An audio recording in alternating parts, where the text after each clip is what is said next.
이처럼 에너지 전쟁 확전 양상이 이어지고 있는 데다가 이 호르무즈 해협 봉쇄 상황까지 장기화하면서 원유뿐만이 아니고요. 이 원유에서 추출한 나프타가 주 원료가 되는 라면, 또 과자의 포장지 수급까지 영향을 미칠 것이라는 얘기 어제 저희가 전해드렸었죠. 여기에 대해서 정말 또 하나의 일상생활의 필수품입니다. 바로 쓰레기 종량제 봉투의 수급에도 차질이 빚어질 수 있다. 이런 보도가 나왔습니다. 쓰레기 종량제 봉투 역시 나프타가 주 원료인 에틸렌을 중합해 생산하는 폴리에틸렌 소재로 제작되는데요. 국내 종량제 봉투 생산량은 연간 약 18억 장에 달하는데 중동 사태 장기화로 나프타 수급 차질이 제기되면서 우려가 커지고 있습니다. 봉투 제조업체들이 원료 재고가 약 한 달치 수준에 불과하다고 밝히면서 정부는 지자체들을 상대로 종량제 봉투 재고량 파악에 착수한 상황인데요. 지자체들이 일정량의 종량제 봉투 재고를 보유하고 있어 당장 한 달 뒤에 쓰레기 봉투 대란이 닥칠 것으로 보이지는 않지만 나프타 수급 불안이 장기화된다면 영향이 불가피하다는 전망입니다. 벌써부터 관련 업계나 비닐봉투를 많이 사용하는 재래시장 등 골목 상권에선 물량도 부족하고 가격도 많이 뛰었다는 호소가 나오는데요. 직접 들어보시죠.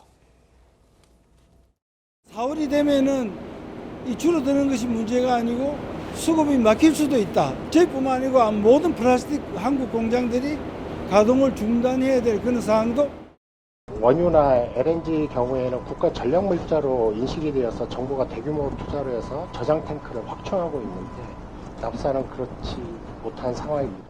4월 초에는 한 20-30% 오를 것 같다 그러더라고요. 1,000원 가까이 올랐어요. 손님들이 아까 하나 더 주시오 그러면 또 더 띄워줘야 되고 그러면은 좀 얄미울 때가 있죠. 이란 전쟁이 우리 에너지 경제에 어떤 영향을 주는지 신현돈 인하대 에너지자원공학과 교수 전화로 연결해서 좀 더 자세한 이야기 나눠보도록 하겠습니다. 교수님 안녕하십니까? 예, 안녕하십니까.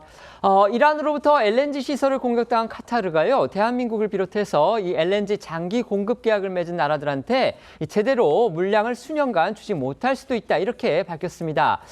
청와대는 LNG 수급에 문제가 없다 이렇게 밝혔지만 결국 이란 전쟁이 우리 에너지 수급에 직접 타격을 주기 시작한 신호탄이라는 평가도 나오는데요.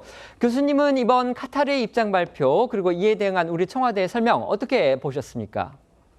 네, 지금 현재 호르무즈 해협을 통과해서 이제 국내로 도입되는 석유가스 공급량 중에 70%는 석유고 가스는 한 20% 정도가 영향을 받기 때문에 네. 석유에 비해서는 상대적으로 가스 영향이 현 시점에서는 적다고 할 수 있습니다. 그러나 이제 피해 규모에 따라서 네. 이 LNG 설비가 고장이 나게 되면 이제 공급이 장기적으로 이제 영향을 받는 거고요. 네네. 그 얘기는 이제 호르무즈 해협 통과 문제뿐만이 아니라 이게 해결이 되더라도 전 세계 가스 공급에 영향을 준다는 의미이기 때문에 네. 장기적으로는 한국에도 그 가스 수급에 영향을 줄 수는 있습니다. 네네.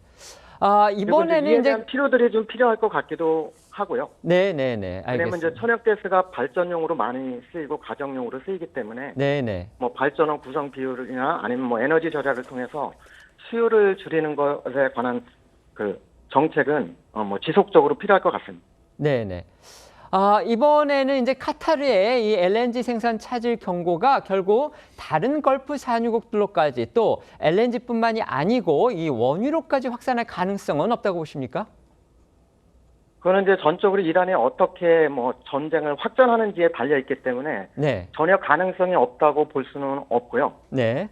그리고 이란이 취하는 게 결국 세계 에너지 시장에 충격을 줘서 보복성 공격을 전략화한 거는 명확하기 때문에 이런 것들이 만약에 석유 생산 시설이나 석유 저장소까지 공격을 한다 그러면 충격이 아마 어마어마하게 커질 가능성이 되게 높습니다. 네네. 왜냐하면 이 지역이 네. 전 세계 석유 생산의 3분의 1을 차지하고 있고 네네. 이런 것들이 공격을 받으면 이제 아까 말씀드린 대로 호르무즈 해협 통행하는 문제가 해결이 되더라도 네. 단기적인 그 전 세계 석유 공급에 큰 문제가 발생하고 이는 결국 전 세계 경제에 충격을 줄 것으로 예상이 됩니다. 네. 이 오일 쇼크가 이렇게 심할 경우에 당장 우리 경제는 어떤 영향을 받을 걸로 보시는지 그리고 이 악영향을 최소화하기 위해서 정부 어떤 대책을 강구하는 데 초점을 맞춰야 한다고 보시는지 말씀 부탁드리겠습니다.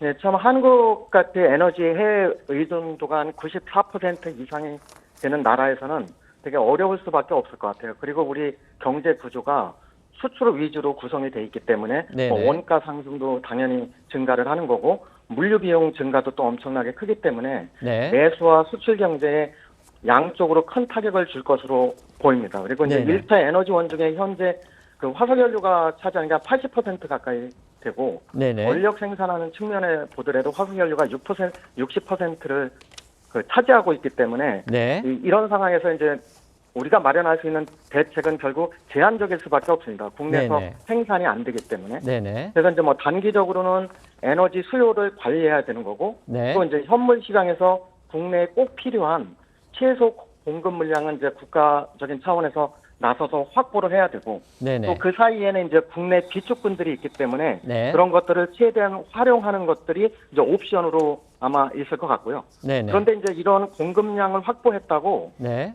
국내 에너지 공급 가격이 낮아지는 건 아닙니다. 그렇죠. 네. 그거는 이제 전 세계적인 시장에서 돌아가는 거기 때문에. 네네네. 네, 알겠습니다. 오늘 말씀 고맙습니다.